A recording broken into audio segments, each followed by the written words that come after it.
This is fairly exciting. We've got a lot of, well, we're in the planning stages right now. About like that right there. I got a ratchet strap going around holding it.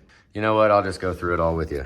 That's what I'm envisioning. 38.5 on a curve with fender is gonna go right here on the outside. And then the U-bolt is a square that's gonna be right here. And we'll be welding it to angle iron right here. Just a 1 foot square of some really beefy, badass angle iron. Hope like hell it's strong enough. 05 Excursion. Hey guys, it's Anthony here, Super Service. Got blown head gaskets with no heat, hardly. We put our intake on this truck, that's it. Barely leak chatter. Long though, cold. Ain't started in 3 weeks.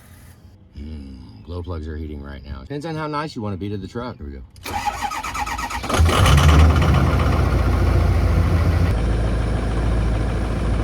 Doesn't sound horribly bad. That smells like fuel. And it is cold. Smoky, to say the least. It's got blown head gaskets. I mean, that could be coolant burning off inside the cylinders. Could be valve seals. Could be a cracked injector right now. Nah, I doubt it. It's not diag time right now. It's start it up and see how it does. Right there, that fire up, especially how cold it is and how long it's been. I kind of come out here and just another beat it with a chain moment. I mean, I didn't plug it in or nothing. I just fired it up. Does not have EGR cooler, nothing like that on it. Could be a worsening failure from head gaskets, could be an injector messing up, could just be cold. Don't go freaking trying to diag stuff when it sits for a really, really long time. Things get weird when they sit for a little bit. It could be coolant. The head gasket's blown, you let it sit for a long time. Coolant will physically sit on top of the piston. And once you get it hot, it's gotta burn off. That's a hypothesis. This is the injector issue truck. It's been plugged in for 20 minutes. Oh, what a gem. Let's give it a minute. There we go. Yeah, we don't have to wail away on it, you know. That builds heat. Let that heat go ahead and saturate through a little bit. Key is just on. Glow plugs are still heating right now. Let some of that heat soak in. And that would have did it if I would have hit it again. But, there we go.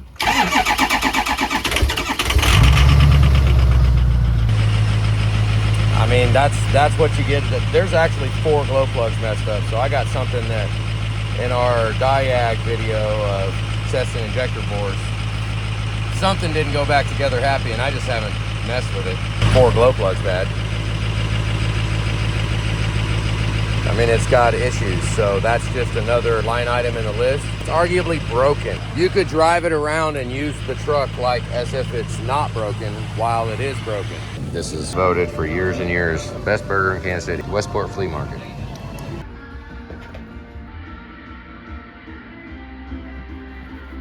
You need to make sure you jump on any opportunity you have to be productive, because sometimes things just fall in front of you. We're out in the country, way south from where the shop is. So we're talking about the fenders on the white dually.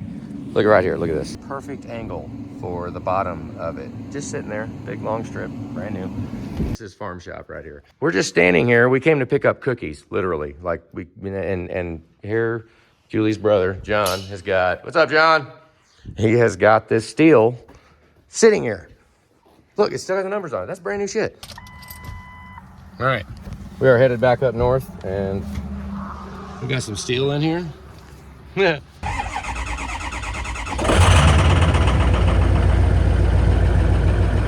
Fair enough. I didn't get the steel cut though. I had a guy that was cutting it, and I found out he's 2.5 hours away.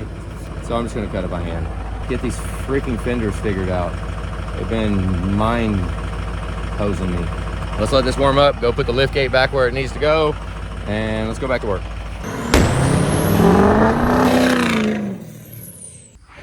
We're back in the shop.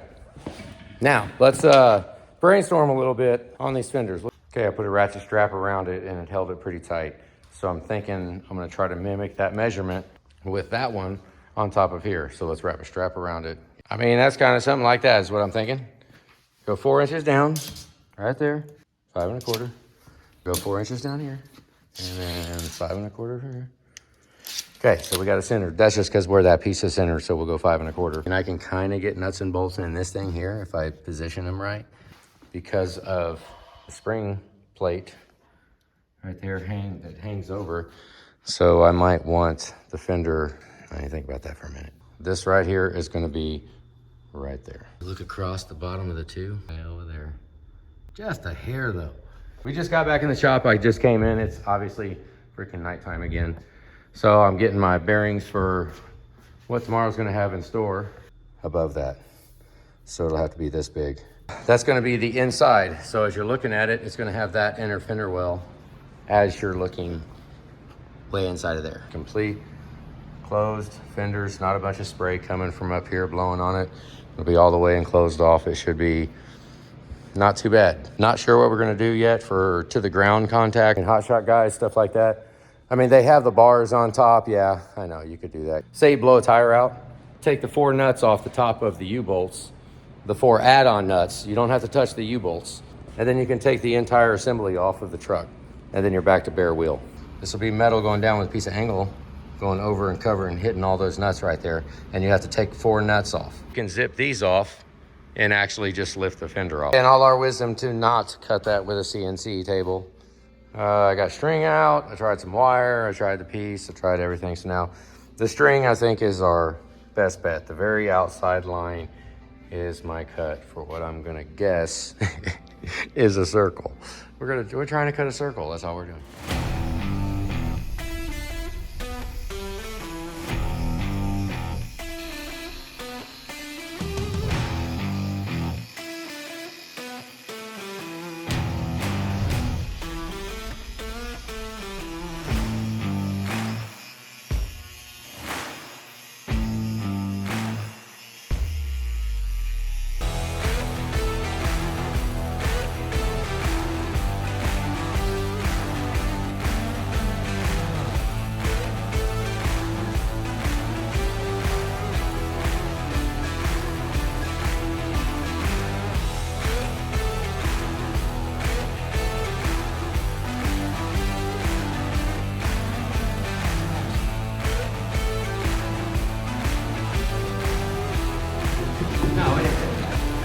You absolutely be able to let's get the 2-piece angle iron on it, and then we'll see how heavy it is. Oh. They're on your toolbox. Yes, safety glasses, guys. That's what we say. Yep. This is throwing plastic air, or hot plastic too. That crap would be freaking nice.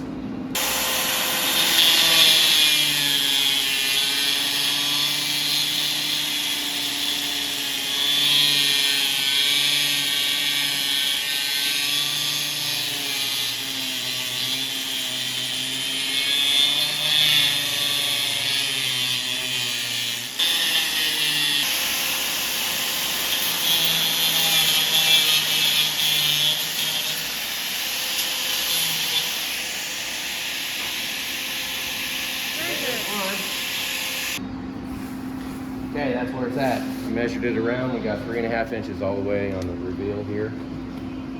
So now I want to drill some holes here, and I want to go ahead and just mount it to this to hold it steady. But it's really going to be mounted to here. But I want to go ahead and have some mounting points on up here. Just kind of give it a little more strength. This is where I wanted this to stay big. That's why I cut it out. Because when this angle comes out, I want as much meat here to try to keep this from bending. I might wind up putting a little piece of channel across here to stiffen it. We can always take it back off real quick and add some pieces, but snowplow trucks, 450s, dump beds, all that stuff, the bottoms of them get all freaking disgusting and rusted out and all just nasty. This will keep all that spray contained on the 450s and 550s and even cabin chassis. That's our goal, because we have one now, so I want to keep all that spray away from everything. You know, that's a little heavy. By the time we put the angle iron on here and put one fat 1-foot piece of angle to mount, holy goodness, okay. I mean, we can move it, but I mean, you're gonna have to put your purse down if you don't pick it up and take it off. I guess, you know, you can't expect it to be light and good. So now we got, this is what I'm hoping right here. See, this is curved out. So I need to suck this back in with how I attach the angle iron. It needs to be in just a little. I'm not sure how much, I haven't measured it all, but I know it needs to go in. Because most of this can stay. Like the e-brake can go around, a lot of stuff can go around it. See how well this works. I put a pilot on it, but who knows how good this is. This is our, I beat the hell out of this hole saw. It owes us nothing. We'll just... But it's the biggest one we've got, so. The axle's about a 4-inch. This is a 4.5, so it'll give us a little bit of leeway around.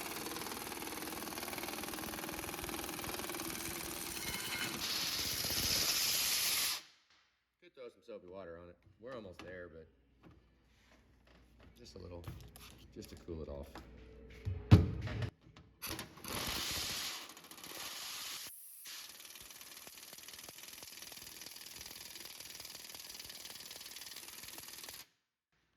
Goodness. Oh, goodness. That silly thing. Dang it. It's a pain in the ass. Shit. Guess maybe I could grab an actual drill. We broke all our drills. Haven't found it necessary to go buy another one yet. Nope, not yet. You just keep chiseling away. Eventually one of these cuts, it'll fall out. We've got metal everywhere here. I probably should have took it over there and did it. Dang it. Oh well. But I did.